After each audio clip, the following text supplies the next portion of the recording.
It's the Common Man Podcast with your host, David Redmond. Justin, welcome to the Common Man Podcast. Glad to be here. John was just talking to Justin about the light that Justin carries on the daily at church and offsite, and John was just thanking him, and I think that most men at the church would give you just also a resounding hand clap and appreciation and side hug, because being a man and leading kids is super hard. How the heck did God build you to do it so well? Yes, sir.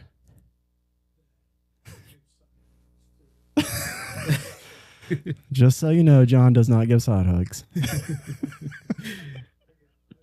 A whole hug. Praise the Lord. A whole hug. The Common Man Podcast is all about whole hugs. Mm-hmm. That was the intro. Oh, And so, yeah. where does this come from, bro? Where does it come from? Like, come into the mic a little. Bring it to you. Oh, Just sorry. bring it to you. Yeah, You yeah. can bring it to you. Sit back and bring it to you. Where does it come from? Honestly, from a very young age, like I knew, and I say this as like humbly as I can, but as I wouldn't necessarily articulate it this way at that point, but I can see it now looking back. Like I knew that there was just something different. Like there were multiple moments growing up where I think about maybe decisions that I made or questions that I asked mentors that I thought was just like, oh yeah, everybody asks these types of questions. But I've realized more and more it really has been like the hand of God on my life. And So just a your willingness to investigative say, yeah. process felt divine. Because I was always the kind of kid that like, and he used to drive my parents crazy. I was always interested in like how something worked. And I'd take something apart, I put it together. My mom will jokingly say now, like I would break things all the time. That's me. I would take them apart. I wouldn't get them back together, though. Or like I would just always like play with something and then it would end up breaking it because I was just interested in seeing like how did it actually work. But I growing hope y'all didn't have power windows in your car. I did break the mirror. Like you would open it up, and as a kid, I remember being interested in like how does the light turn on. Yeah. So I would like open it, and I'm trying to like see how does it actually turn on. And there was one day I was moving it, and I hit it too hard, and it broke right off. And my mom still laughs about that story to this day. But growing up, I wanted to be a music teacher. Like that was the thing I wanted to do. Why? So I was in band in middle school and high school, and was very much into that. But I was also like in the sports.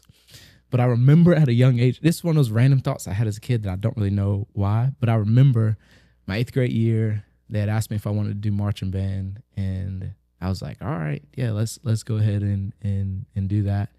And I loved it. And then, but I had to let go of football, let go of basketball. Dude. But the simple thought that got me to that point was I remember going, I won't be able to play football forever, but I'll be able to play music the rest of my life. So let's just do this.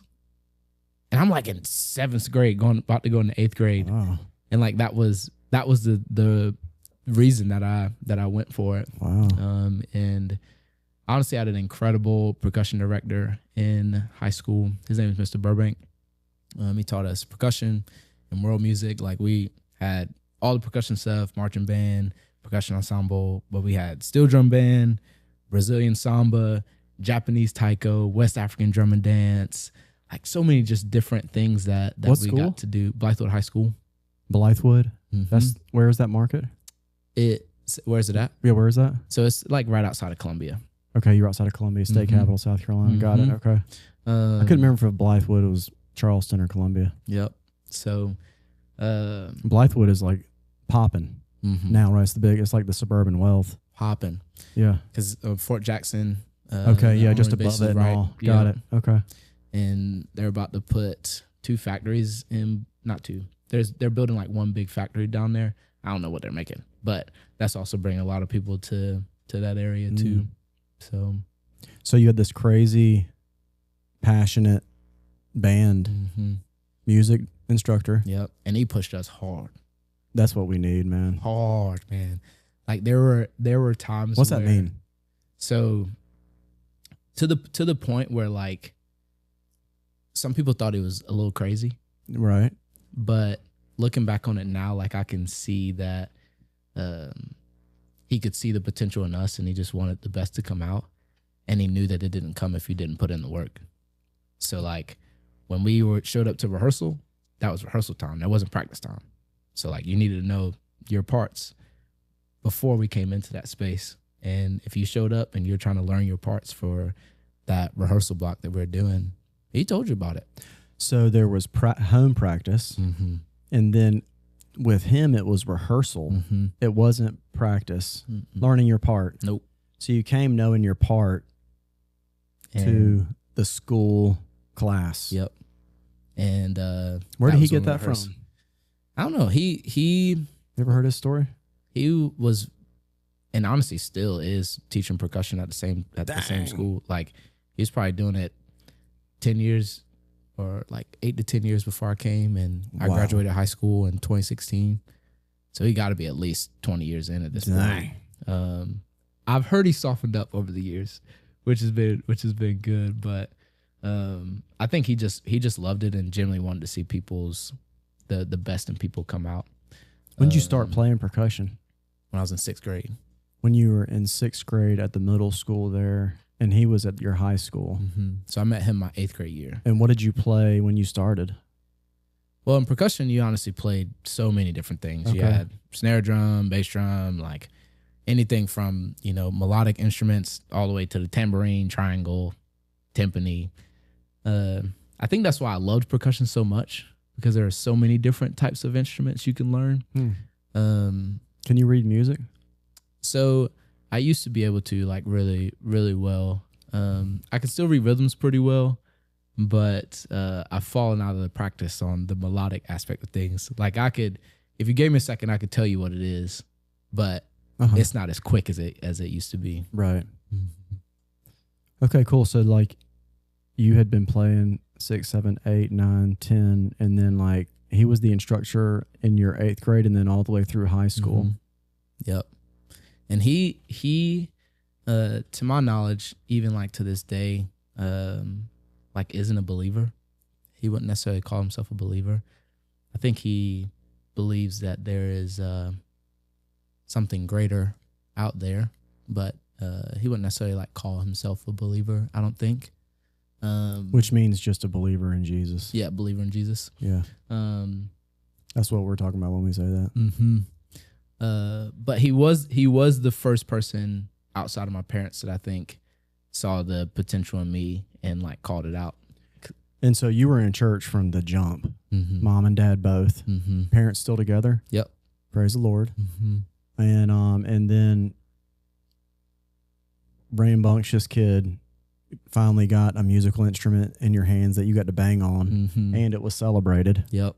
And dude pushed you hard to not show up learning, but to show up with proficiency, and just accelerated everyone that was a part of his environment. Yeah. Did y'all have did you and your dudes get together and just throw down? Yeah, we had a good time. I bet y'all threw. We had a good time. Man. Because how many like when you and your fellas or and girls, whatever, when you would pull the crew together to like roll, what did that look like? Yeah. So in different seasons it was different things. So like in marching season, we'd have the whole drum line and like we're just letting it rip. We're trying to learn as much as we possibly can, the coolest tricks we possibly can. We're trying to be the cleanest drum line there is out there. Was there like an insane savant? What do you mean by that? Just like insane proficiency? Yeah. The point man, the Michael Jordan of the team? I feel like that came or was honestly that you? Between me and my friend Colin. Wow. Was he an African American fellow or he was white dude? White guy. White and dude. we were the exact opposite. Praise the Lord. Like I the love that, exact dude. opposite. Music allows for that. Yes. Praise the Lord. I always chuckle because I'm like, yeah, I was a But band y'all kid loved each other. and loved each other. Loved each other. But band was always full of like the weirdest kids ever. Like all the things you hear We're about. taking that out. But I'm What like, happens at Common Man Podcast? Like what happens at band camp? Stays at band camp. but I feel like I could actually say it because I was in it for years. By the way, I was in the chorus for years. Yeah. And sang like boys choir, middle school choir, high school choir. And it's very comparable especially when you're an athlete and you're enjoying both different groups of people. Yep. And but his name was Colin, and he honestly was probably one of my best friends coming up through middle and high school because of the music aspect of things. Did y'all go to the same church? No, we didn't. So his family, his mom is Jewish, and his dad is Catholic. What was his jam? He even now, still to this day too, would just kind of go, all right, it's whatever. Yeah. And I think that he You can't is, pick a side. yeah, he is very like curious. His mom be like, don't Yeah. And his dad be like, boy.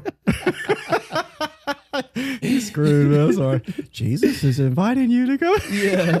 Take the third way.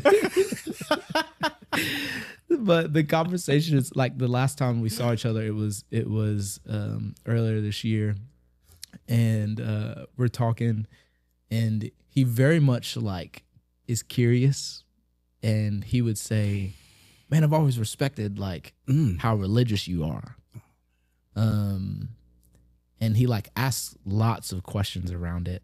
But I don't think he's yet like found himself in a space where it's like led him directly to it. So y'all be throwing down. Give me that evening. Who was there? At like when we're throwing down At somebody's house. Yeah, all right. So we're at somebody's house. Most of the time it was Colin's house, honestly, that my friend I was just talking about. He sounds like a wealthy household.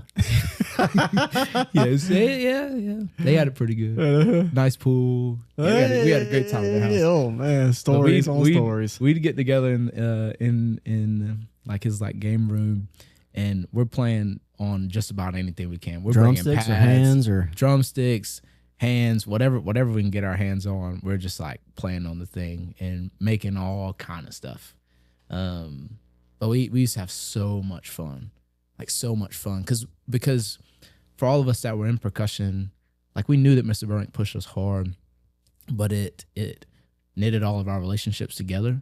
Because the thing about band, like you could have somebody that's incredible, but really you're only just as strong as your weakest person. Yeah. You're bothering me right now.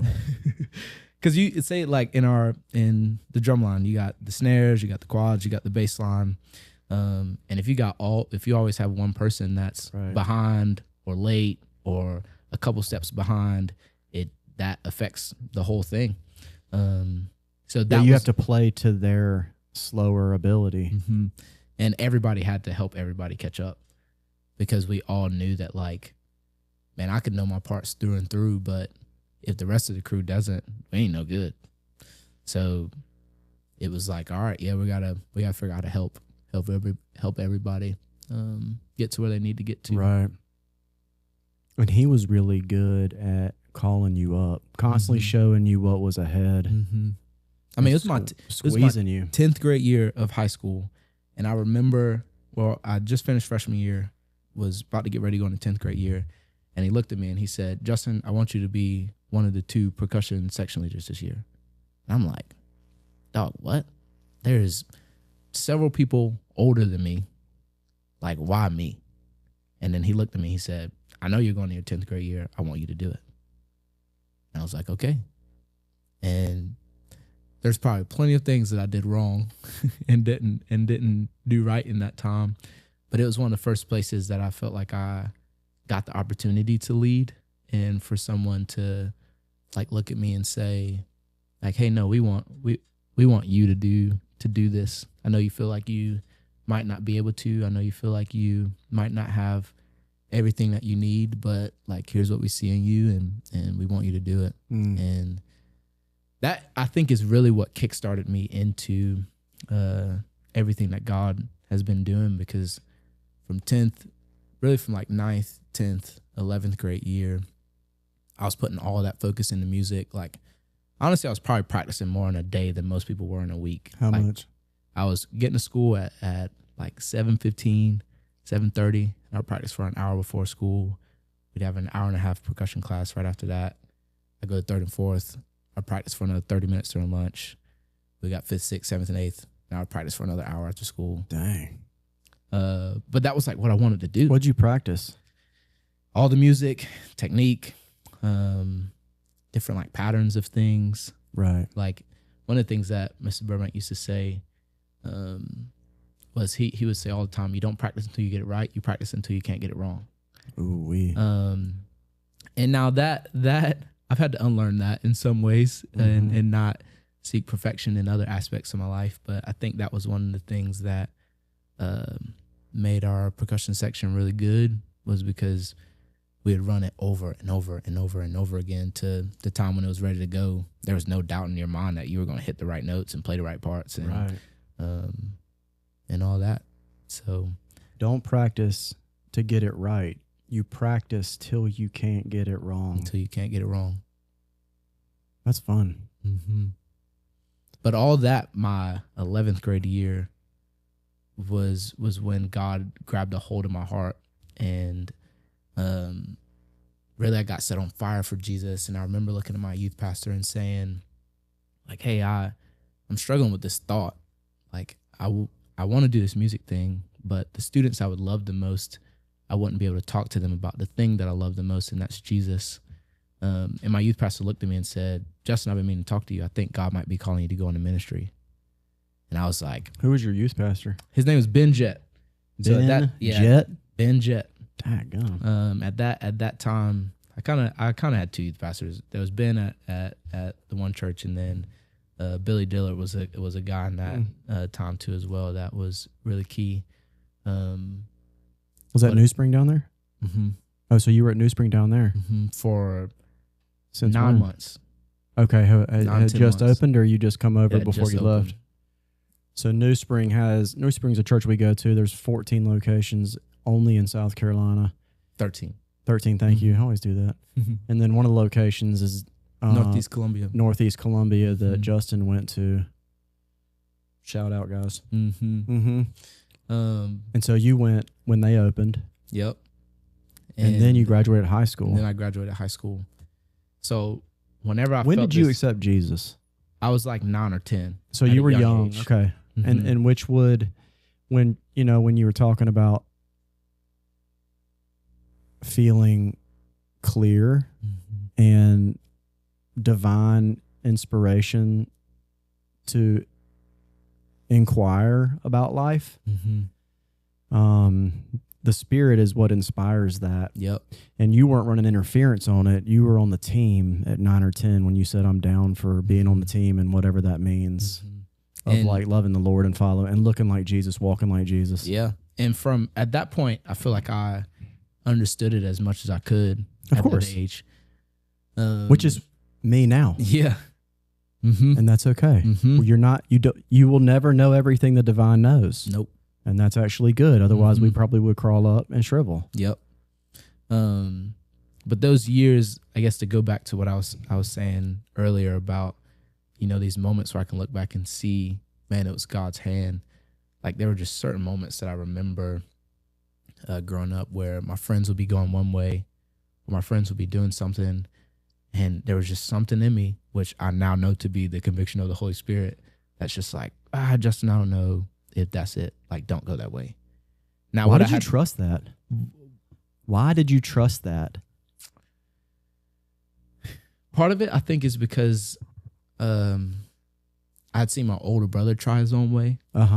Okay. And he kind of blew it in some ways, and some of it was just fear of not wanting to do it. Praise like the him. Lord.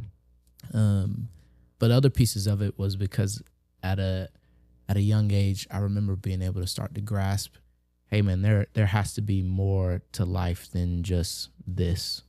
So like, some of the friends that I grew up with, like whether it would have been them starting to do drugs or starting to have sex with girls or whatever it might be. Like, I just remember thinking like, hey, there has to be more than just this. Like, this can't be all that life is chalked up to. And so you were looking at them thinking this is everything and thinking like, there's got to be more than this to be everything. And which is the Spirit putting that question in you to ponder. Is that okay to say? Yeah. Hey, what do you think? Like, and so in moment, the Spirit might be like, you see that? Yes, sir, I see that. Why?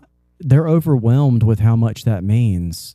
What do you think about that? Well, that doesn't seem to me like that would be the best idea. You're probably right. Isn't there a whole lot better? I think that there seems to be a whole lot better. Why are they so whipped up over that? And you're like, there's okay, thank you. Yeah. And what I had to deal with even in that time, before God really grabbed, like, I would say he called me in the ministry, really pressed in on my heart when I was 17, was what was so easy to do was to live with 1 foot in and 1 foot out.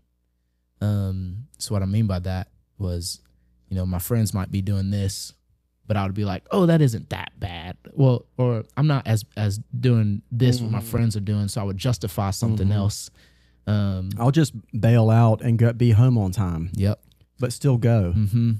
And that is so hard to deal with, like in middle school, high school, that you had the faculties that the Spirit was speaking and you were willing to do what he said at that age is really beautiful. And I'm grateful for it.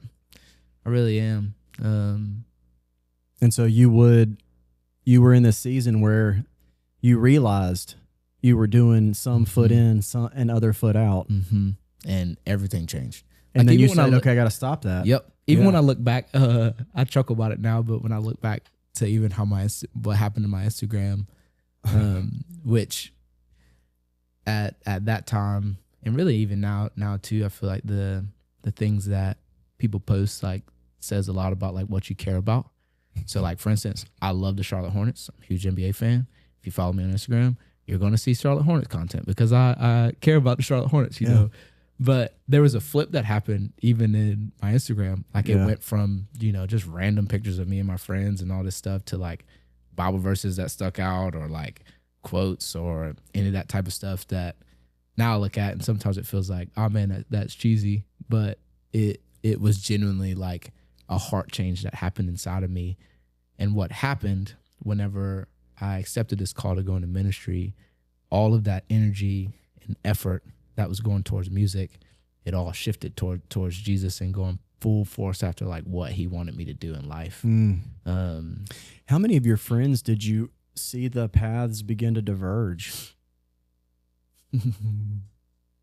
Like you saw like, okay, that Friday and this Friday, we were in different places. Honestly, all of them. And how did that make you feel?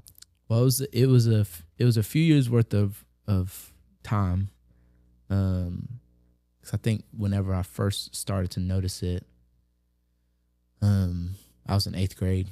Oh, wow. Oh, man. And I really didn't know like what was going on or like why, but I just remember like going, I just don't know.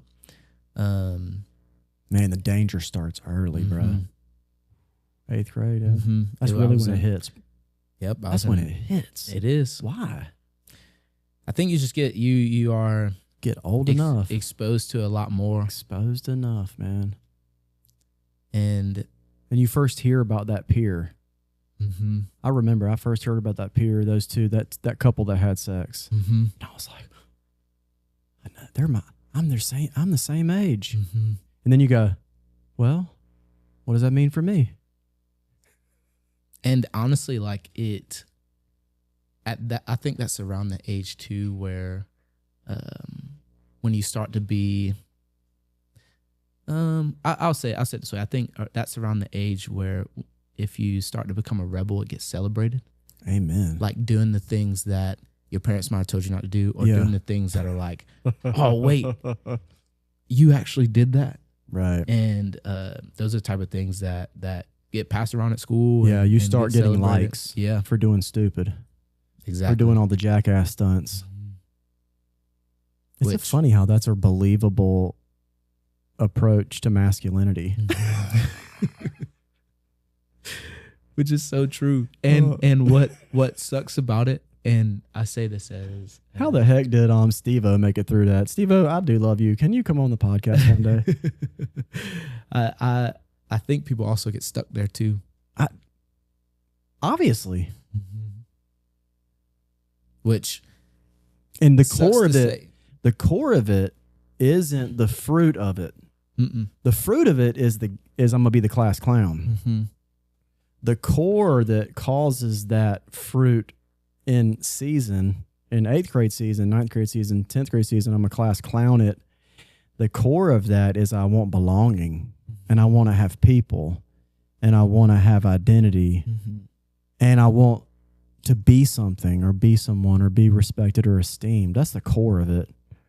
And the true place that you find that stuff is with God. And the only place to find footing, that foundation you can stand on, is with the creator of all foundations.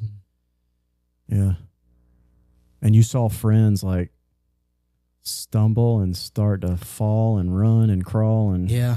And it showed you the delineation. The divide happened too because honestly through the Holy Spirit and him leading and guiding and me just being curious enough to go, but what if something's different? Like the divide happened because I just stopped getting invited to places. Like I remember one of my best friends growing up, his mom, and I was 2 years older than him. So you okay? Yeah, you can check it if you need to. Cool. Just fuse grew me. We're good. Perfect. But you can put it up on the table. It's all good. Whatever you need. Ain't no thing. Boom. But one of my friends growing up, his mom used to always say, and I'm probably like in 11th, 12th grade. He's in 9th, 10th grade. His mom would always say, "Hey, you can stay out as late as you want, as long as you with Justin." And she would say that all the time. Nah. Look, they're gonna be drumming on things. As long as you're Justin, you can stay out as late as you want. But the reason is because like I remember in that time, like I just didn't. There was a point that I hit where I just it's like, man, I don't want to do this. Like if my friends are out drinking at somebody's house because their parents let them. Drinking some Boone's Farm. That's a great idea. And like, I really don't like. I'm not saying all this in the sense of like that I'm perfect. Like we all know that like I have many flaws in many things, but I'm just speaking to the moments where I remember being at this crossroad. Yeah. And having to decide, like, hey, I know what my friends are doing, but like, what am I gonna do? Mm-hmm. And then being okay to stand on that decision, even if it was just me by myself. That is your main ministry, and I might be speaking for you, but it seems like that's the moment to target.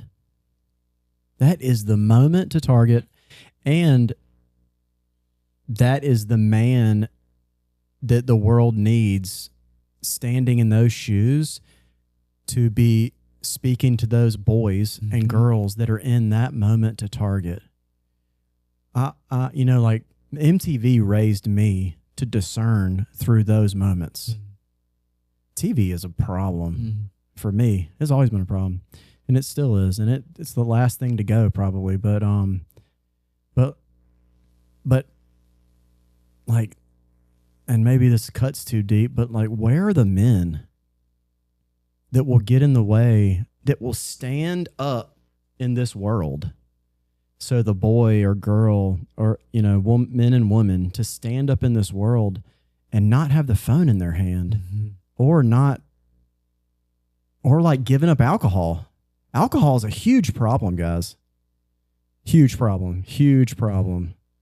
And we just think it's a part of tailgating.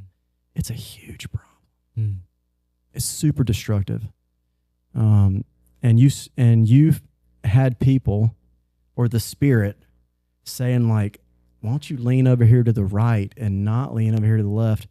Man, what a freedom that you were able to begin to experience through leaning to the right more. Mm-hmm. And you want to know something wild about it too, though? Man, the trajectory and the baggage. Yeah. And the baggage and the pain. Did you ever deal with suicide? Yes, but not. It was later on in life. Did you ever deal with drugs? Mm-mm. Did you ever deal with like addiction to alcohol? Mm-mm. Did you ever deal with porn? Mm-hmm. So all these things go with it too, because God is a taste and see God, which means that He does let us decide to see if we're going to choose Him over the things. Mm-hmm. And so I kind of was like hijacking a little bit, but what you were about to say something. I think it was. What honestly has struck me about it. I know that the life that like me and my wife live now is standing on the prayers of my mom, my grandma, my dad, my grandpa. Like, I remember every single morning where I'll be, whether we're around the church or my mom's dropping me off at school to practice early or whatever it might be, I could hear my mom like mumbling prayers under her breath. That's sweet. And every single day, and I bet you she still does it to this day. No. Every single day, praying a hedge of protection over us. Whoa. That's so beautiful. And like, I can see that happen in my life because genuinely, like there is nothing that I can chalk any of that up to other than God. Yeah. Because I know that like in my own strength, right, like I've gone the other way, right, you know, or whenever I try to do things in my own way, I see that I always fall short. Yeah. But in those moments where you really lean on Him and who He is, I found that like that really is the safest place to be. I have noticed in my own moments like that when I lean towards His will and I choose His will versus the world or my fleshly promptings, I get weepy. Did you, like, you feel the grief of falling out of relationship with the world a little bit? Mm-hmm. It's a feeling that you have. It's not like to move away from those invitations doesn't feel. It does feel. Because it hurt. It does. Like some of these friends that really I saw this divide happen from. We went to kindergarten together, first grade, second grade, like all the way through. And I mean, even still now, like there's still things about it that hurts because like, you know, they're all still, I mean, we're all 27 now, 26, 27. They'll all get together and invite everybody in, and you'll see pictures of all of them together. And it's like, dang, bro, I still don't make the cut. That's so hard. And I what I have to fight. I hate that feeling. What I have to fight in me is like, choosing to isolate. Yeah. Because obviously, like I have friends here in Anderson now because this is where I went to college, and like I got a couple guys that were like super close, and they would be the guys that I call like my guys. But when people talk about, yeah, me and this person have been friends since elementary school or middle school or high school, like I don't have any of that. Like following Jesus genuinely has like costed me some of those friendships. And I'm praying that there's a day where, you know, all those things come back together and we can have lots of conversations about a lot of things, but that day just hadn't come yet. That's beautiful, man. Isn't it fun that we have a heart for people that we've known so long? We've known so long. And I would imagine that you could name 3 friends that you love everything, all of the way God made them. Mm-hmm. And yet you know that they're living just a very diminished expression. Mm-hmm. And God has better for them. Mm-hmm. The world does such a good job of putting on display the best way of living. It's so dang believable. But dang, as if it is so, like, it's a flash in the pan, man. But I think what's honestly happening right now in at least a lot of students that I've been interacting with, and even in pockets of other places too, with other youth pastors I've had conversations with, it's like this next generation is starting to see that ain't it. Like there have been some older high school guys that, you know, play football at the local high school, or they're involved in different things that have this year, I'm talking they're in their 11th and 12th grade year, that have this year been like, you know what, there might be something else to this thing. Like, I know that, you know, I don't have it all figured out, and I know that I don't know all the answers, but there's something about this whole like Jesus thing that is just different. Like, I can acknowledge that whenever I'm here at Fuse, whenever I am encountering his presence, like this is where I feel the peace. Like, these are the people that are actually like care about me, and we're seeing them like step in. So like, there have been a couple guys that go to local high school that, you know, in the last few weeks we've been having conversations, and they don't know the Lord yet, but they're articulating things like, I really loved last night. There was something about like last night that was just like really cool. There's something about like, you know, whenever everybody's been singing that just kind of like touches me almost. And that has just been a launching pad into the next pieces of conversation. And even like, you know, we have a student who, without going into too many details, he has been expelled a couple times from school, like lots of fights, all this stuff, but he's been coming for the last year. And slowly but surely we've been seeing his heart like soften. And the other day he sends me like 4 or 5 Christian memes on Instagram, and not like memes making fun of Christianity, but like memes that are like funny but like glorifying God. And I'm like, what's going on? Like, a year ago this kid was in a completely different spot, and now he's getting ready to head back into public school, and his head's on straight. And he's like, yeah, I when I head back to school, I know that I have a tendency to do this. I have a tendency to lean this way. But and that's the spirit. That's the spirit in them. Mm-hmm. It is so beautiful to see. It's so exciting. Mm-hmm. Wow. You get to see that firsthand. Justin works at NewSpring, our church, and you're head of Fuse Ministry, or High King's head of it, or what High is King's it? head of all of us across state, and I lead specifically our Anderson campus. Mm-hmm. And so y'all are interacting with the, you know, those up and comers every day. Mm-hmm. What else are you seeing happen in the student body? Yeah. I would say so what I just articulated about these random little sparks happening, like I can see these little flames coming up in students' lives. In that particular age is unusual. Yeah. Is why they stand out as well. Mm-hmm. Mm-hmm. But then there's some students that are just like on fire for Jesus. Praise the Lord. Like, what do they do with that?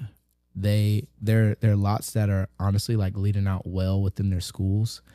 And say that again? They're leading out well within their schools. Okay. So like whether it be involved in like different ministries on their campus, figuring out like how do we not just have the gospel here, but how do we take it to the space that we know needs it the most.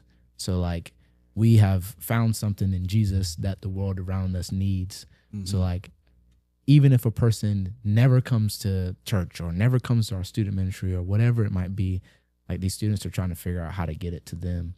And that's been a really cool thing to see, and bold. Like there's one student, this happened this past week. She's getting her nails done, and she shares the gospel with her nail technician. Her nail technician gives his life to Jesus. She leads him to Christ. Dang. And then she turns around and invites him to church. Dang. This girl's in 9th grade. Praise the Lord, man. How old is she? In 9th grade. So that would be about 14, 15.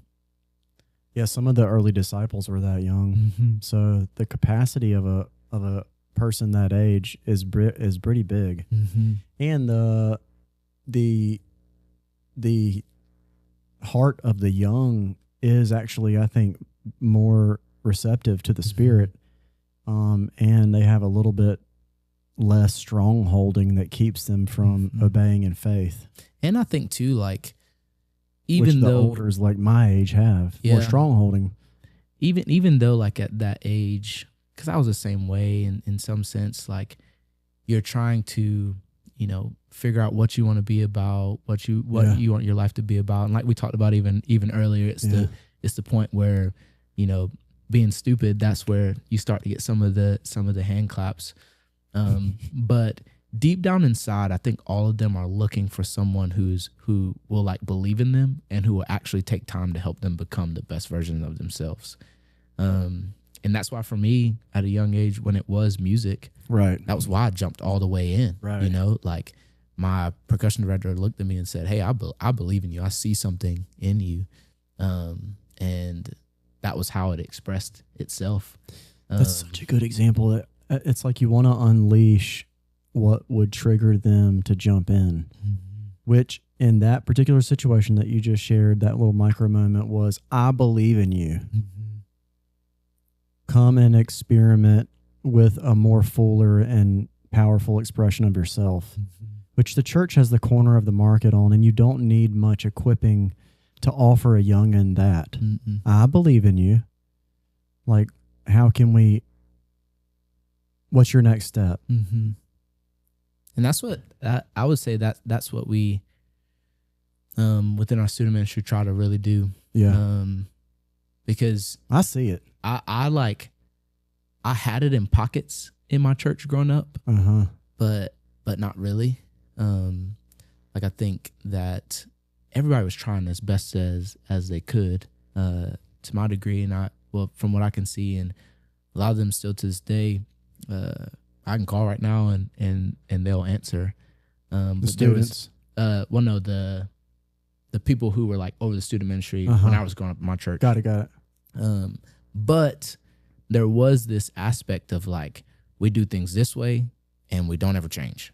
And it was like, man, we got 3 or 4 of the 30 students that are part of this church showing up to Sunday school or Bible study, and we're still just running the same plate and it's not working. Right. Well, I was just thinking, like, it'd be amazing. NewSpring has amazing Class A deliverables in music and kid content and stage content. Be awesome if y'all had like I guess our church planting is some of the expression of getting to other kids and people with our clarity on branding and clarity on high quality deliverable. Be amazing if I know a lot of our artists are professional grade artists. It'd be amazing to infiltrate other congregations that need more music or need like a higher bar of music and bring up all of any congregation that would say, hey, we need a higher quality musician. Well, in pockets, I believe that's already happening. That's so dope. I would imagine that is like, there lots of it for me, I would say right now, happen from conversations that I may have with specific youth pastors like here in Anderson or across the globe that rub shoulders with all the time. And then one of the things that we have like within the church is this thing called NewSpring Network that they honestly build so much connection with different churches globally, and that branches off into things like locally. And even the person that I see do this the best, like hands down, is Tom Herron. Like, dude, I feel like we could be in the car and we could pass a church. And I'd be like, Tom, who's the pastor of that church? He'd go, that's pastor so. Yeah, I talked to him a couple weeks ago. This is what he's praying for. I'm like, dog. We get 2 miles down the road. Tom, who's the pastor of that church? That's pastor so-and-so. He does. What's the name of that product that he's got? He's on the outreach team, but as for our church as a whole, he's got like a pastor's group name. His pastor's table. Pastor's table. Pastor's table.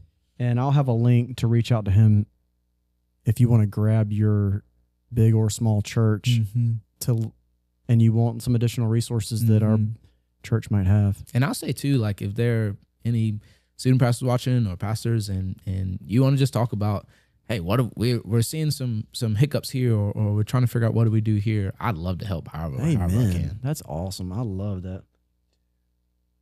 Pastor's table. Yeah, cool. I went to the pastor's table when he started it to see what was going on, and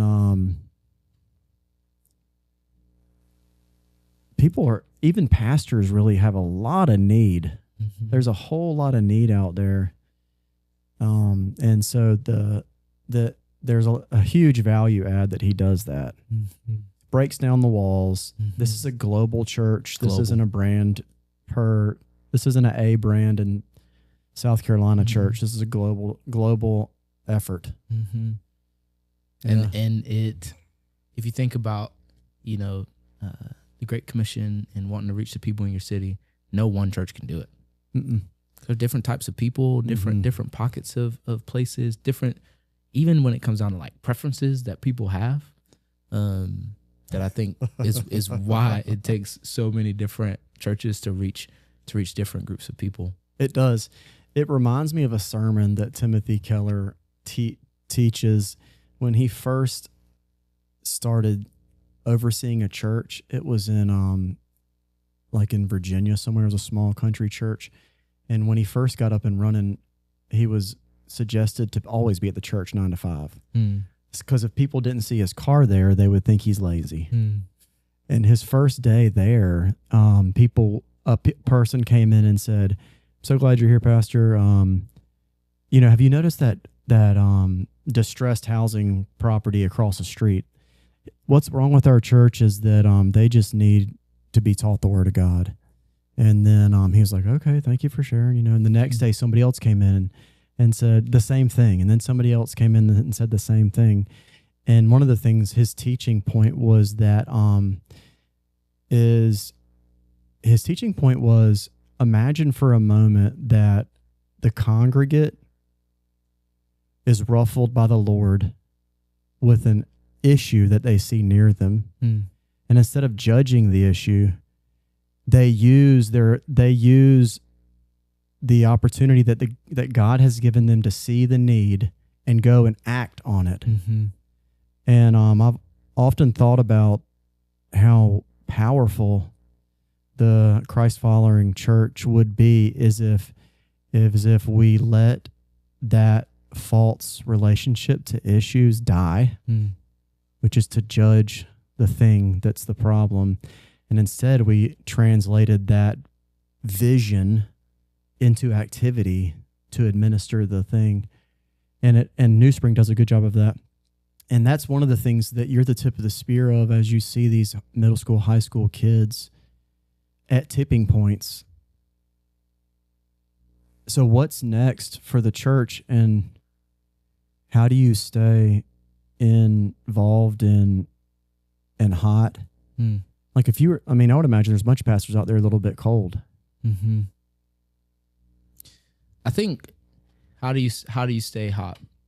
I think for one, it starts with your own personal walk with the Lord.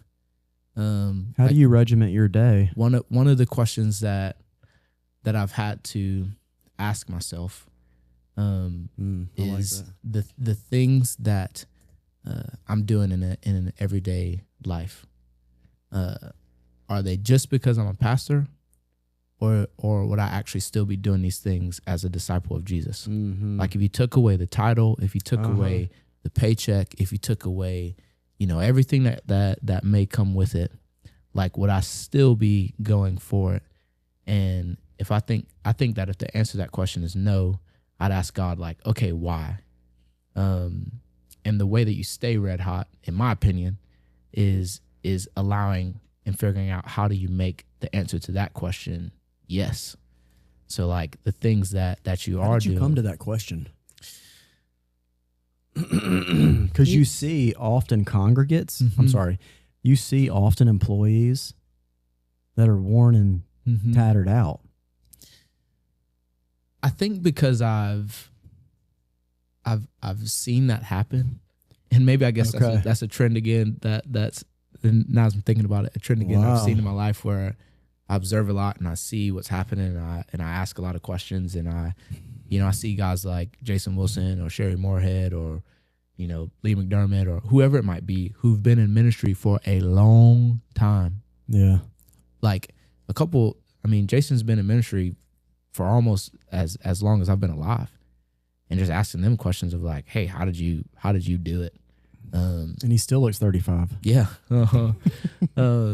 But for each of them, they would all say that it was this dependence on the Lord, and like having to really see and know that it goes way deeper than just your title or your role or what you may be doing that time. Because in one sense, like, we're all in the full-time ministry world. I'll speak from that perspective. Like, we're all interim, you know. Like, I'm not going to be the Anderson Fuse pastor forever. If I am 55 and still trying to lead this thing out in the way, I've been holding on to it too long. Because like the generations change. Yeah. And, you know, and there are going to be times for me to step into different things, and there's going to be time for somebody else to step in, like how it was done for me. So asking that question of hey, would I still be doing this even if I didn't have the title, I think has really helped me stay red hot. It also too lets you confess when you feel like you're cold. Because those moments are going to come. They're going to come. They're going to come for everyone. And actually they're just a part of burrowing that portion of yourself further into God's design. It's been those moments that I've seen my relationship and dependency on God grow. Like moments where I've been at maybe the end of myself. Right. And I've really had to depend on him. So like, I mean, I remember times when I first stepped in ministry, I was super anxious about a lot, and anxious about like, man, am I doing the right thing? And is this what God's actually called me to do? And what if I messed it up? And all these thoughts that are happening post-college, which rabbit trail, but I'm not going to chase it. I actually think the transition post-college is harder than the transition post-high school. And we don't really talk about it a lot. But post-college, like there was so much in, because that's the point where I thought I had to have it all figured out. But it was this brand new starting line, and I realized, man, I got this degree that, you know, is helpful, but I'm back at square one. But those were the moments that I really had to like lean into the Lord the most, because I really didn't have too much to give. But it really did make my faith one stronger, and one that has been tested through some things. And one of the things somebody told me when I first started, that I lean in on it all the time. Tyler Tatum, he said, hey man, when it gets hard, don't quit. And those moments where it gets hard, it's like, all right, don't quit. The simplicity of a person ahead of you, and him saying, I believe in you. You know, what I'm hearing is, whether you're in college, high school, or middle school, and the world is going here, and the Spirit is impressing upon you here, not much of that has changed even now in your role. And so like what you said is, take away the title, would I still be doing this day's expression? You know, at that age, they don't know their titling, right? Which is what leaders can help establish within kids, is who they are, what they are. It's some of the stuff that I've really been encouraging our church to focus more of its teach around is let's not focus on like what a person does anymore. If possible, let's focus on educating them about who they are based on what the word says. Then the gotchas might be they might be less when they understand their identity. The arrow doesn't land, it's deflected, you know? But that same dilemma never changes. You know what I mean? The enemy doesn't attack any different. And when I say the enemy, that just means like darkened thinking, negative thinking, you know, the world's invitation, whether it is something that you see on TV or you see your friends do. It seems very interesting or sexy or the best style of living, but it runs out real fast, and you could end up getting way too many scars and not survive it, which is one of the reasons that people are gravitating towards your style of ministry, because you've just been cloaking yourself in God's truth for a long time. And children are desperate for leaders that are young, that have been like cloaking themselves in truth. The reason I say cloaking, because the Bible says to put on courage, put on gratitude, put on, And I think the young piece at times that you just said, I think at times can make people feel like they're disqualified to make a difference in the next generation. But that piece of it isn't true. But I think the aspect of it where the young piece of it matters is that they need to see people that are only maybe a step or two ahead of them doing the thing.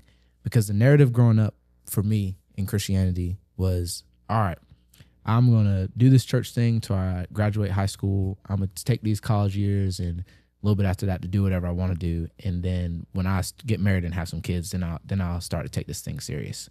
But that's just not true.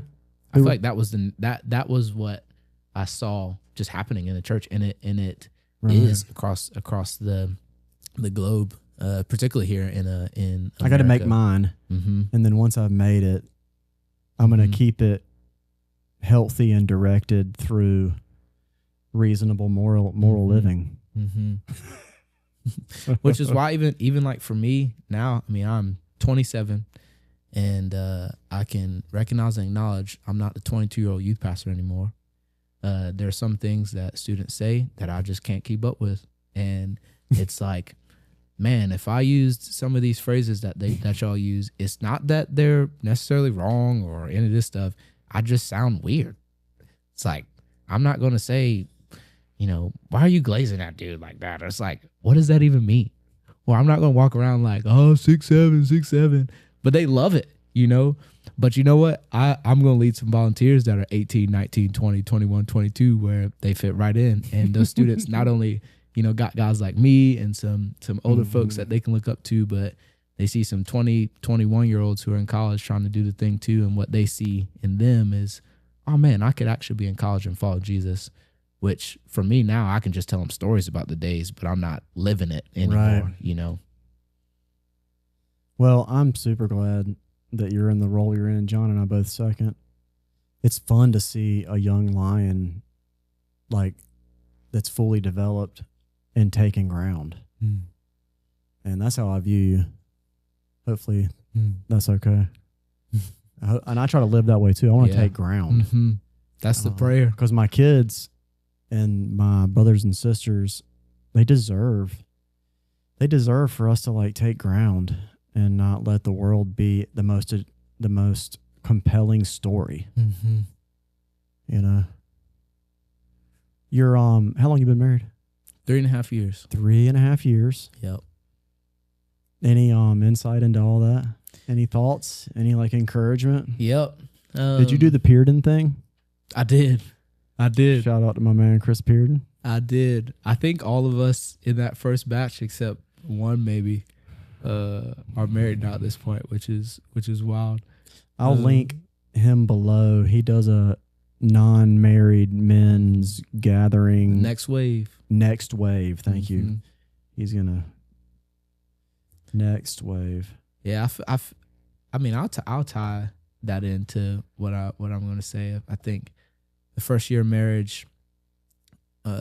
Oftentimes I heard people say, "Oh man, the first year is so hard," and da da da, and that just wasn't the case for us. Praise like, the Lord. there were for sure bumps that we had to get over. But there are pieces of me that at times like I miss some things about the first year of marriage, solely because I remember one of my mentors saying, "Hey, enjoy this first year because this is going to be the year first. It's just going to be the first time that you're doing everything, and there's something special about that." Even down to like, this is the first time we're trying to figure out who does what chores, who goes to the grocery store and all that stuff. Who gets home when and what happens when you get home. Which I feel like that brought a lot of like fun and joy and conversation and conflict and things we had to work through. Wait a minute, y'all have conflict? Yes. But it was honestly so much fun. And I think year 2 for us felt like a lot of like doubling down on it all. And then hopping into year 3, without even me like really knowing it, I think I started to like coast.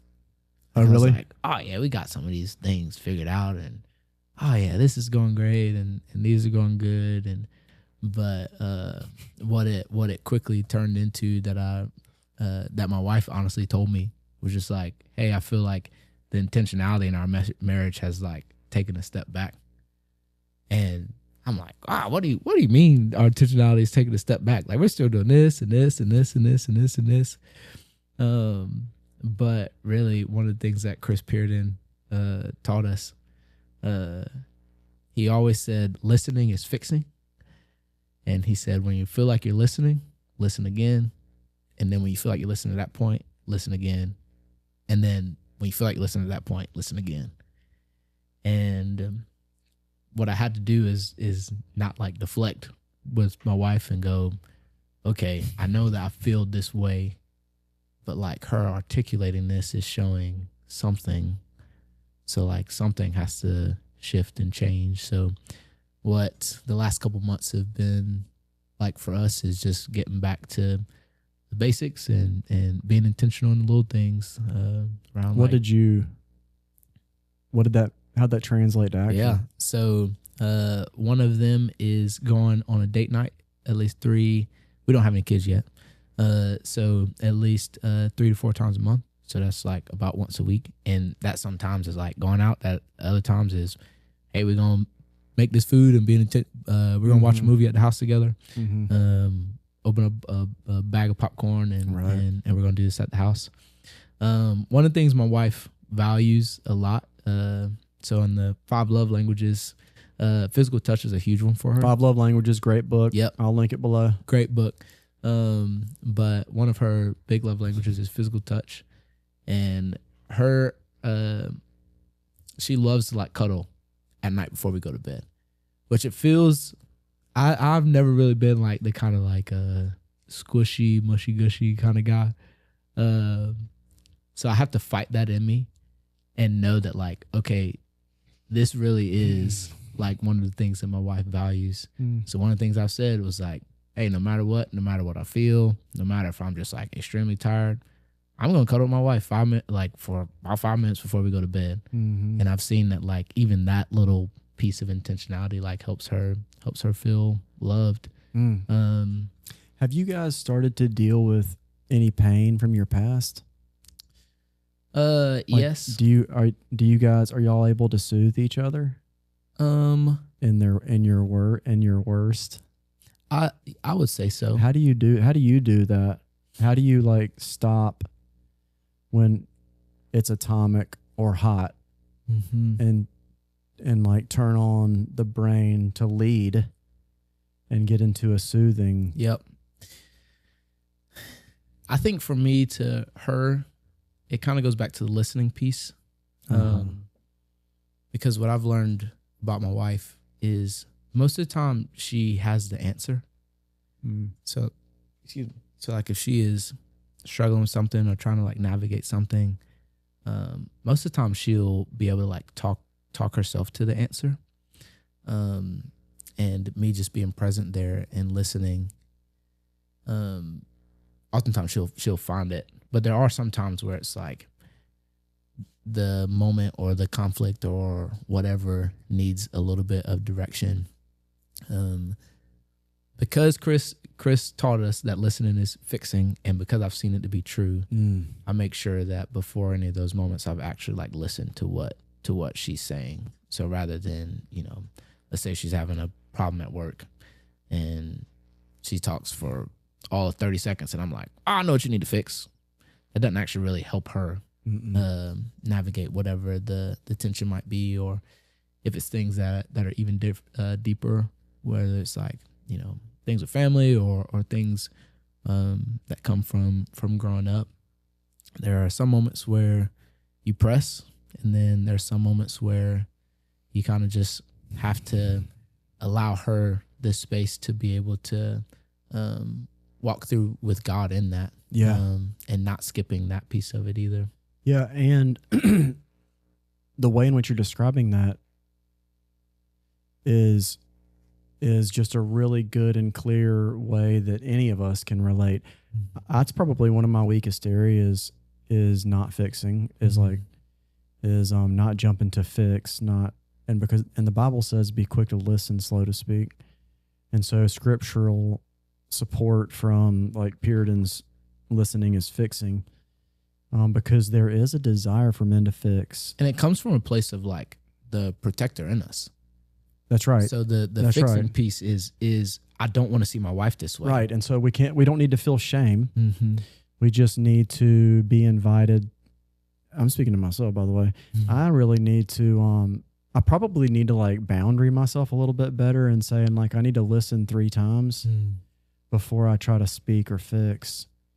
And I need healthy boundaries, and I need goals to attempt new levels of connectivity and soothing. I need to up my soothing game for my spouse. I use that word very intentionally, soothing, is because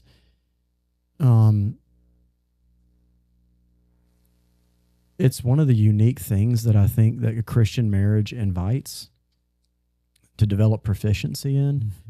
And, the world would suggest to avoid, or usually to avoid. Whereas the Christian invitation for marriage, to look like Christ and to be in relationship with God and relationship with your spouse, the invitation is to soothe and love them sacrificially as they investigate and unpack their own lives.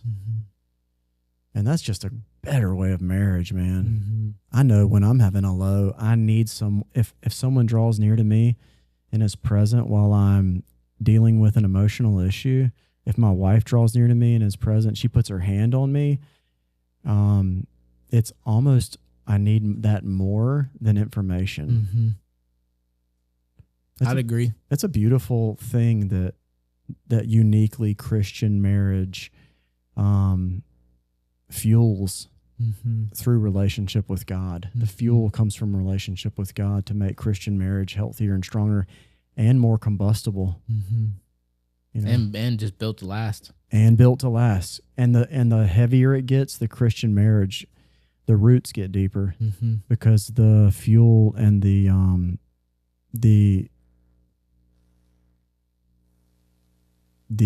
rain that washes and helps roots grow deeper is pure from God. And one of my big things, even within our marriage, I always get very intrigued by the people who've been married 40, 50, 60 years. Yeah. It's wait, what? That's people who've been married 60 years, they've been married 30 years before I was even born. It's how did you do it? Yeah. And they've all had, from what I've gathered, they all have had some hard things that they've gone through and worked through, and that they've had to love each other through. Right. And maybe somebody blew it. Maybe somebody blew it twice at that point, but yet they were able to work with each other over a span of time in that. So yeah, it's one of the most beautiful examples that the Lord puts before us to enjoy, which is marriage and the act of creating life. And I think that that's a really good place to bow this up, because everything in life is going somewhere. And one of the ways to have a beautiful marriage is to be in ministry doing beautiful things with the youngins. One of the ways to be and to be fueling your beautiful marriage is, to read books like The 5 Love Languages. You know what I'm saying? And to have the ideology fixed as a goal, a direction you want to go, which is, if I didn't have to do anything in the marriage today, would I still treat it like God would invite me to treat it? Which is what you're being refreshed in. I was just kind of relanguaging if I didn't have the title, if I didn't have to do anything, would I still want to create life in my marriage? That's I love that kind of stuff. It's one of the ways in which we get to continue to remain, continue to create and create art. In a future episode, Justin's going to come back, and I asked him before when we went at original invite, was to do another music set. We've only done one with Charlie Butrago. You can check it out in the earlier feed. But to do another Common Man podcast CMP Studio product. And so tell me what you're going to do. Yeah. Or So, don't. It's completely up to you. I'm going to leave it. I'll tell you what I'm thinking. Okay. But I'm not going to write anything in stone because Okay, good. Because I love the creative music aspect of things. Oh, okay. But so I was originally going to like do some like piano melodic stuff that I found to be fun. But you asked me to do some percussive stuff. I wanted some like pop. And I'm down for anything. I think what I'm actually going to do is go a little bit of the world music side of things and give you a taste of some of the stuff that I used to do in high school with some West African drum and dance and that type of stuff. But I got to get my hands on a djembe. And I have a steel one. Well, I it's have not big enough. It's probably not the. I'm going to get one from. So I did it at Anderson University too, but I'm gonna borrow one from one of my professors there. And when are you gonna? When are we shooting this? Whenever you get back. November. We'll have it loaded in November. There it is. There it is. Justin, thank you for joining us today on this episode. Young and old alike, if people want to reach out to you, if parents need someone to reach out to their kid, girls and guys on staff, at caliber of and above and below of Justin, we have tons of people on staff that are happy to do a little bit of covert operative work and reach out to the kid either at school or reach out to your child, just via text or whatever. If you want someone to pay your child a little bit of extra attention, you can reach out to Justin or any information that you might want to get out of him. Please feel free to reach out to him. How can they reach? What's your contact? I'll give you all my email. It's justin.harrison. That's HARRISON at newspring.cc. That'll be the best way to get in contact. And Justin.harrison at newspring.cc. Yep. Thanks for joining us today. We anticipate with bated breath this wonderful percussion thing that we have in store and many more. Hopefully this is the beginning. It'd be fun to have a 2-piecer with one of your dudes that like could crush it, or gals, whatever. Oh, that would be fun. So as we wrap up, just another fun, long format conversation. At Common Man, we endeavor to let guys get together that of low notoriety, that are just in the daily hunt of offering up provisions to themselves and the people around them, as the Lord would see fit, and letting God's beauty come through our lives, and doing it with a contrite heart, and also just a zeal for adventure in life. If there's anything in today's episode that we handled poorly, please feel free to reach out to me. I'm always down for being refreshed and encouraged with getting better. If there's someone that you want me to pay particular attention to, if you need particular attention, like, you can hit me up below. There's a lot of men's ministry things going on with NewSpring right now. I think there was like 9 or 10 new groups. I'm even starting one in the fall. It's called Spiritual Brotherhood. You can hit up the NewSpring website to get more information. It's a long format conversation. Imagine that. And with that, we end today's episode. If you would be so kind to hit the notification thing below, like and subscribe, all that stuff. And then if you want to see us do something differently, or you would like for us to be able to stretch into other platforms which cost, we would love to invite you to support our little micro church on our Patreon account. It's linked below in the listing information as well. I hope you guys have a blessed day, and we'll see you next episode.